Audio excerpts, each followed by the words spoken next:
పెళ్ళైనా పండగైనా వేడుక ఏదైనా పట్టు చీరల ప్రత్యేక వేదిక వారాహి సిల్క్స్.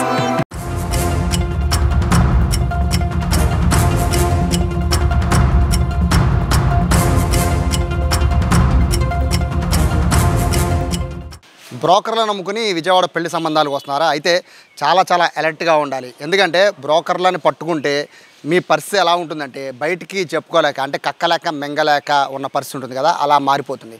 విజయవాడలో ఈ మధ్య బ్రోకర్లను నమ్ముకొని పెళ్లి సంబంధాలు చూసుకొని పెళ్ళిళ్ళు చేసుకుంటూ మోసపోతున్న వారి సంఖ్య పెరుగుతోంది. ఈ నేపథ్యంలో ఖచ్చితంగా బ్రోకర్ని నమ్ముకోకుండా స్వయంగా మీ చుట్టాల ద్వారా కానీ బంధువుల ద్వారా కానీ వచ్చి పెళ్లి సంబంధాలు చూసుకొని మాట్లాడుకుని మాత్రమే మీరు పెళ్లికి సిద్ధంగా. ఇదంతా ఎందుకు చెప్తానంటే, మొన్న రాత్రి విజయవాడలో ఒక వంటంలో ఒక కేసు నమోదైంది. ఆ కేసు వివరాలు చెప్పే ముందు ఒకసారి ఈ వీడియోని చూడండి. ఇక్కడికి ఒక అమ్మాయి ఉందని ఫోటో పంపించారు. మేము చూస్తాకు వచ్చాము. కృష్ణనగర్ అని అక్కడ ఒక దుక్కున ఫేక్ చేసి ఒక అమ్మాయిని ఒక తల్లిగా సృష్టించి చూపించారు. చూపించాక ఆధార్ కార్డు కాపుల అమ్మాయి అని చూపించారు మాకు ఫేక్ చేసి. 5వ తారీఖుని పెళ్ళయింది. అయాల 50,000 ఇచ్చాము చూపించున్నాడు. మళ్ళీ 3,50,000 పెళ్ళైనాడు ఇచ్చాము. ఇలాగ మోసం చేసి అక్కడికి వెళ్ళాక మేము పెద్ద ఫంక్షన్ చేసాము. 10 లక్షలు ఖర్చు పెట్టి చేసి అన్నీ అయిపోయాక 3వ రోజుని పెద్దోళ్ళు చేద్దామని చేసాము. చేశాక నన్ను ముట్టుకోవద్దని పక్కిండింది. సర్లేని 2 రోజులు అడ్జస్ట్మెంట్ అయ్యాక ఏదో చేసుకుంటారులే అని మేము ఊరుకున్నాం. వెళ్ళిపోదామని ఎస్కోపోదామని చాలా ట్రై చేసింది. మేము అనుమానం వచ్చి అలాగే చూస్తూ ఉన్నాం. అందరూ కాపలా కాసుకుంటాను. ఒక కుర్రోడు వచ్చి అన్నగారని వచ్చాడు. ఆడు బోకరు ఒకడు వచ్చి ఆడు 3వ రోజున వచ్చేసాడు. ఇక్కడికి వచ్చేసాక 2 గంటలకి నాకు పెళ్ళి అయింది. 2 పిల్లలు ఉన్నారు. నా పిల్లలు ఏడుతున్నారు. నేను వెళ్ళిపోవాలి. 5 రోజులు బోకర్లో అగ్రిమెంట్కి నాకు 50,000 ఇచ్చారు. 2 తులాలు 3 తులాలు బంగారం వేస్తారు. అవి పట్టుకొచ్చేసుకో, మేము తీసుకొచ్చేస్తాం నువ్వు రాలేకపోతే అని చెప్పారు. మేము ఇక్కడ తీసుకొచ్చాం. ఇప్పుడు పొద్దున్న తీసుకొచ్చాక ఆ బోకర్లు పట్టుకుంటే ఏం చేసుకుంటావో, కేసు పెట్టుకుంటావో, ఏం చేసుకుంటావో చేసుకో అన్నారు. మేము దానికి కేసు మీడియాని కాకేసి మేము దీన్ని కొద్దిగా మాకు అన్యాయం జరగకుండా న్యాయం జరగాలని మేము చేసాం. మాకు అయింది అన్యాయం ఇంకోళ్ళకి అవ్వకూడని మేము పోరాడుతున్నాం. దీన్ని భవానీ ఒక ఆవిడ, శాలిని ఒక ఆవిడ, అప్పారావు అని ఆటో తోలుతాడు, పార్వతి ఒక ఆవిడ. ఈ 4 పేరు మాకు తెలుసు. దుర్గమ్మ గుడిలో చేసాం. 5వ తారీఖుని 3 లక్షలు ఇచ్చాం. టోటల్ 4 లక్షల రూపాయలు ముట్టిన వాళ్ళకి. మేము అక్కడ ఖర్చు పెట్టుకున్నది ఒక 6 లక్షలు అయింది. 10 నుంచి 11 లక్షల రూపాయలు ఖర్చు వచ్చింది. మళ్ళీ ఇవాళ 12 మంది వచ్చాం. కార్లు వేసుకొని 2 కార్లు వేసుకొని. ఇవాళ ఏం లేదంటే 50,000 అవుతుంది మా ఖర్చు. వాళ్ళు చిన్న రైతులు ఎవరో ఒకళ్ళ దగ్గర గుమస్తా చేసుకునేవాళ్ళు. పొద్దున్నుంచి పోలీస్ స్టేషన్, ఇది పోలీస్ స్టేషన్కి వెళ్ళాం. 1 టౌన్ పోలీస్ స్టేషన్కి వెళ్ళాం. అక్కడికి వెళ్తే అక్కడ ఎంగేజ్మెంట్ అక్కడ అయింది చూపించారు పిల్లని. ఆ స్టేషన్ కాడికి వెళ్ళన్నారు. ఇప్పుడు సీఏ గారు వచ్చారు. ఇప్పుడు వెంటనే వాళ్ళిద్దరిని పట్టించుకొస్తామని 2 పంపించారు. ఇతను బాగా సహకారం చేస్తున్నాడు. మరి కర్ణాటకలో పెడితే ఎక్కడ పెళ్ళి అయింది అక్కడే పెట్టాలన్నారు. అక్కడ ఎఫ్ఐఆర్ రాయకుండా మొత్తం మ్యాటర్ అంతా రాసుకున్నారు. ఇక్కడే న్యాయం జరగకపోతే కర్ణాటకలో మేము చేస్తామని చెప్పారు. పెళ్ళిళ్ళు అవుతలేదు. ఈ అమ్మాయి చూపించారు. మాకు ఇంటికాడ వాళ్ళ అమ్మకు బాగలేదు అని చెప్పారు. చెప్తే సర్లే అమ్మ బాబు బాగలేదు అంటున్నారు, అమ్మ బాగలేదు అంటున్నారు.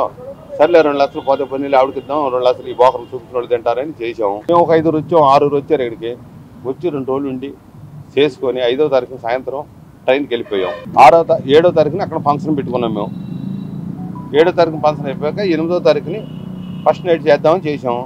ఇక్కడ మేము కర్ణాటక వచ్చాను. నాకు అడ్జస్ట్మెంట్ అవ్వలేదు. ఇది ఇంకో వారం దాకా నువ్వు 4 రోజుల దాకా నువ్వు నన్ను ముట్టుకోవద్దు అన్నది. ఈ కుర్రోడు సర్లే కర్ణాటక అతని నుంచి వచ్చింది. కర్ణాటకలో ఉన్న అమ్మాయి మరి అడ్జస్ట్మెంట్ అయ్యేదాకా మనం ఇచ్చేయకూడనేసి ఈ కుర్రోడు ఏం మాట్లాడలేదు. ఆ పిల్లకి ఏం కావాలో ఒక్క జత బట్టలు వేసి రాలేదు. మళ్ళీ ఒక 10,000 రూపాయలు బట్టలు తెచ్చారు అక్కడ అమ్మాయికి. అక్కడ కాటికలో తీసుకున్నాం. మా ఏరియాలో తీసుకొని బట్టలు కట్టి పెట్టాం. ఎస్కోపోదాం చాలా ట్రై చేసింది. పెళ్లి చేసిన ఆధారం విజయవాడ తీసుకొచ్చి మమ్మల్ని మోసం చేసే బ్రోకర్లందరూ కలిసి ఇక్కడ కృష్ణలంక ఏరియా తీసుకొచ్చి అమ్మాయి ఉందని మించి మమ్మల్ని మోసం చేశారు బ్రోకర్లందరూ కలిసి పెళ్లి చేసి మాది 5వ తారీఖు పెళ్ళి అయింది మాది. చూశారు కదా, కర్ణాటకకి సంబంధించిన ఒక వరుడికి సంబంధించిన బంధువులు మాట్లాడుతూ ఉన్నారు. ఆయన మాటల్లో చాలా స్పష్టంగా అర్థమవుతోంది. కర్ణాటకకి సంబంధించి 35 ఏళ్ల ఒక యువకుడు పెళ్ళిళ్ళు కావట్లేదని చెప్పి ఆంధ్రాలో ముఖ్యంగా విజయవాడలో తెలిసిన ఒక సంబంధం ఉందని చెప్పి నమ్మి ఇక్కడ దాకా వచ్చారు. అయితే అమ్మాయి చూడడానికి బాగుంది, అమ్మాయి తల్లికి ఆ అనారోగ్య సమస్య ఉంది కాబట్టి ఎవరైతే ఎదురు కట్నం ఇస్తారో ఆ కట్నం డబ్బులు తీసుకొని తల్లికి ఆపరేషన్ చేయించుకొని ఆ తర్వాత పెళ్లి చేసుకుంటారని చెప్పి నమ్మి నమ్మించి పెళ్లికి సిద్ధమయ్యారు. అయితే 35 ఏళ్ళ వయసు వచ్చింది కదా, ఇప్పుడు ఇంకా పెళ్ళి ఏమవుతుందిరా అని నమ్మి కర్ణాటకకి చెందిన అబ్బాయి విజయవాడ వచ్చి ఆ అమ్మాయికి అంటే ఎవరైతే బ్రోకర్లు నమ్మి వచ్చారో ఆ బ్రోకర్లకి 50,000 డబ్బులు ఇచ్చి పెళ్లి చూపులు అరేంజ్ చేసుకుని అలాగే 20 రోజుల తర్వాత ఈ పెళ్లికి సంబంధించిన ఏదైతే తతంగం ఉంటుందో ఆ తతంగం అంతా కంప్లీట్ చేసుకుని ఈ నెల 5వ తారీఖున దుర్గగుడిలో పెళ్లి చేసుకున్నారు. అది కూడా ఎవరో కాదు, అమ్మాయి తరఫున అన్నయ్య అని చెప్పే ఒక అబ్బాయి అలాగే 2 బ్రోకర్లు, వీళ్ళు మాత్రమే పెళ్లికి అటెండ్ అయ్యారు. అప్పుడు కూడా కనీసం వాళ్ళకి ఆలోచన రాలా, చుట్టాలు ఎవరు లేకుండా పెళ్ళి ఎలా చేస్తున్నారు ఆలోచన కూడా రాలేదు. అదేమనంటే తల్లిగా బాగాలేదని చెప్తున్నారు. సో పెళ్ళి అయిపోయిన తర్వాత అబ్బాయి కర్ణాటకకి తీసుకువెళ్ళాడు. అక్కడ రిసెప్షన్ పెట్టుకున్నారు. దాదాపు 1000 మందిని పిలిచారు రిసెప్షన్ కూడా. అంత భారీ ఎత్తున హడావుడంతా చేసుకున్నాడు. మొత్తం మీద 4 లక్షలు ఎదురు డబ్బులు ఇచ్చి అలాగే రిసెప్షన్కి ఒక 6 లక్షలు అంటే దాదాపుగా ఒక 10 లక్షలు ఖర్చు పెట్టి మొత్తం పెళ్లి తతంగం చేశాక ఏదైతే కార్యం ఉంటుందో ఆ కార్యం టైంలో ఆ అమ్మాయి దగ్గరికి రానివ్వలేదు. రీజన్ ఏంటి అంటే రకరకాల కారణాలు చెప్తూ తప్పించుకొచ్చింది. ఈలోపు అమ్మాయి వెంట వచ్చిన అన్నయ్య సైలెంట్గా అక్కడి నుంచి సైడ్ అయిపోయాడు. మరొక 50,000 కావాలి, అమ్మకి ఆపరేషన్ ఉందని చెప్పి 50,000 తీసుకుని సైడ్ అయిపోయాడు.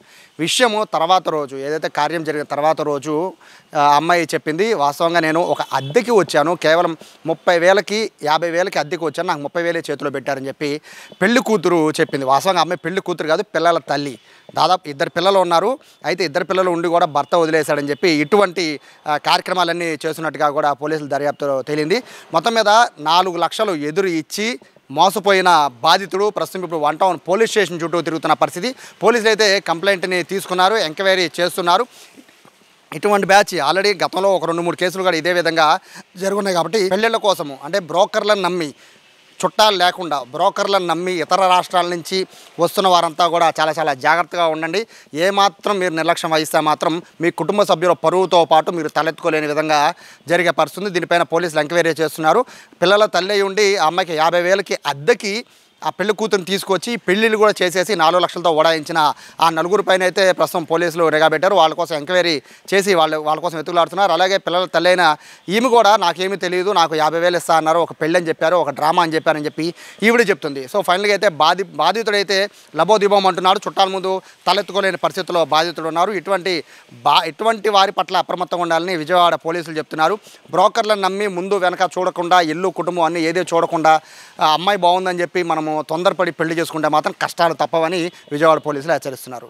కెమెరా పర్సన్ కృష్ణతో సాయి, సుమన్ టీవీ, విజయవాడ నుంచి.